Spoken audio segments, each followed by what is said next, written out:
I hope I become, a thriller stan on booktube. I hope that's like my new stance. Welcome back to my channel. I am CHIOMA, aka Chi, and today I'm going to be talking about my 2021 reading and channel goals. So stay tuned. So I don't know if I have a lot. I don't think I have any too specific reading goals. I do like to make reading goals. I do like to be really intentional about my reading, because if I am not, honestly, I'll just be out here reading like stuff that I don't want, like stuff that I will get bored of. So I do try to be really intentional about I do try to be really intentional about all of my reading, and that is something I want to continue and even expand on in 2021. So let's start from the top. Actually, I want to read 100 books. This year I read 75 books. That was my goal. I know it's going to be ending the year in one of my most vigorous semesters. I just knew that I had to downgrade my reading goal from 100 to 75. So that's what I did this year, and I did end up reaching 75, which is great, which I'm really happy about. But next year I want to do 100. I haven't had two back-to-back years of 100 books since I think I was in high school, and I just really want to start that. So I just want to read more. I think sometimes I forget how much I love reading, to be honest, and I'll go a week or 2 weeks not reading anything, sometimes even a month not reading anything. And I think having this goal will just make me never forget that, like, you know what, you could be reading right now because you really love it, and don't let all those voices in your head tell you otherwise. Words to live by. The next thing, I want to be extremely intentional about reading authors of color, Black authors, and African authors, which means I would like a majority of the books I read in 2020 to be coming from Black or African authors or authors of color. I'm not gonna give an explanation of that. I'm not gonna justify that. That's just really what I want to do. I'm not sure how to quantify it. I'm still trying to define how I want to quantify it, but I want a majority. So I want a majority Black authors, a majority African authors, and then the next majority will be other people of color. And then if I want to read a white woman's book, I'll read a white woman's book. And that's kind of the hierarchy I'm taking right now, and I think this is going to make reading really, really fun, and I'm actually really excited about that. So majority authors of color. Or the third reading goal I have is to read more books by queer people of color, and I really want to be intentional about doing that, because I think one of the goals I had is I do want to read more authors by queer people in general this year, but I think I really also want to emphasize queer people of color, because I think those voices are even more marginalized in the publishing reading community, specifically written by queer people of color. I did know since in 75, in 2021, I read a lot of books featuring queer people, whether or not the author themselves was queer, and I think definitely that was kind of the goal I had for 2020, but I think I should be intentional making sure that the people writing about these characters are also experiencing what these characters are going through themselves. I think that just lends to amplifying the voices that need to be amplified. I think we have enough white women writing male kind of romances. I want more queer people of color writing them. So that is what I want to do there. Now for the fourth reading goal I have, this is in regards to genre. I have a happy place genre that is within fantasy, romance, and sci-fi.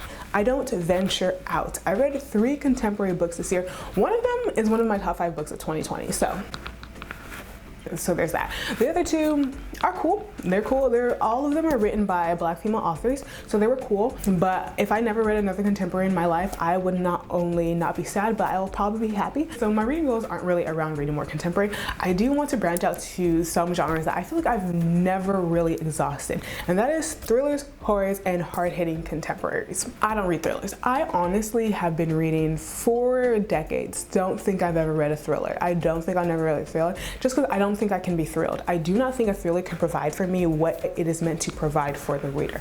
I just don't think I'm the one, and I want to be proven wrong. So I want to read 3 thrillers in 2021, and I know 3 out of 100 doesn't seem like a lot, but that number scares me. That number scares me. 3 thrillers. Hopefully I love it. Hopefully I love it. Hopefully it's one of my new faves. I 100% doubt that. I 1000% doubt that, but I hope I love it. I hope I enjoy it. I hope I become, a thriller stan on booktube. I hope that's like my new stance.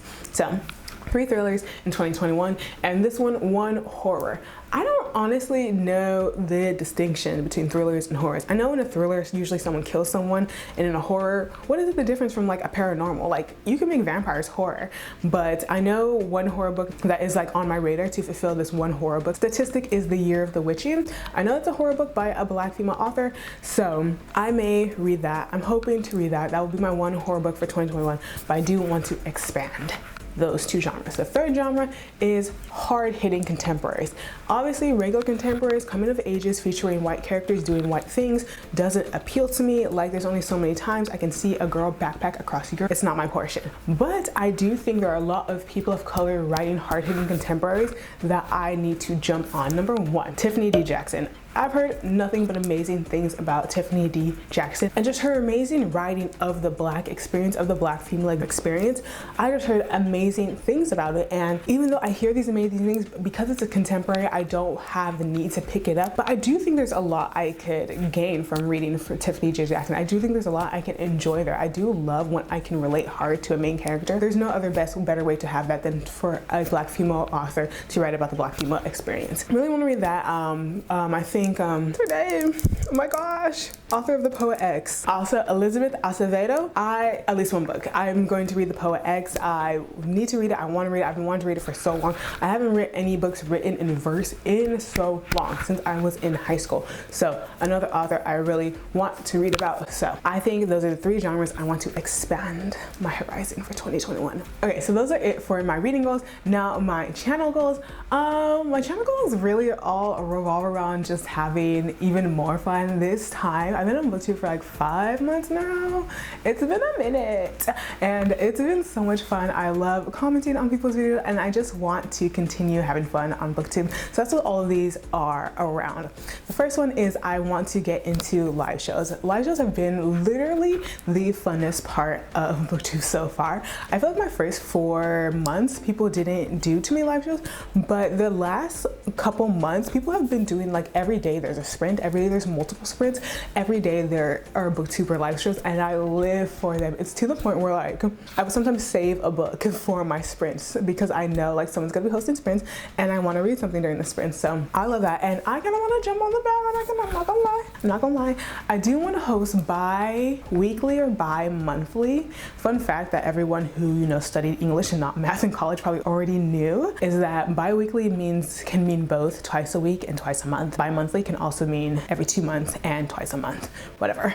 So I'm gonna be doing bi-weekly, meaning twice a month. I want to do twice a month live shows because they're so fun. They're so fun. I love talking to everybody, like even on a live, like on a more kind of quick basis. Like if anyone has ever commented on my video, you know that I talk too much. Someone can write like, oh, I also like that book. I'd be like, oh my gosh, did you really like that book? I also really like that book. Wasn't it so cool when the character did this and the other character did this? Oh my gosh, I thought this person was gonna die, but they didn't die. What'd you think? What'd you think? What did you think? And they were just like, I just said hi. Because I talk too much, I think live shows will be really, really fun, whether they're sprints, whether they're just, I don't know, any other type of live shows. I really want to do 2 live shows a month in 2021. So the second, third, fourth, and fifth, I think all of these are kind of the same energy, so they're the same category. I want to do more interactive bookish things. So I want to have more buddy reads, I want to do more book club reads, and I do more readathons. I'm not assigning any real numbers to this. I don't think I have to because in 2020 I did 0 of all of them. So if I even do 1 of all of them or 1 or 2 of one and like 1 of another, that's all fine. But I want to participate in a readathon. I like the idea of prompts. Like it's just really fun and it's just really random. Like even if the prompt is like read a book where the letter A on the title is red, I'm like, this is so fun. I'm having so much fun just finding this book.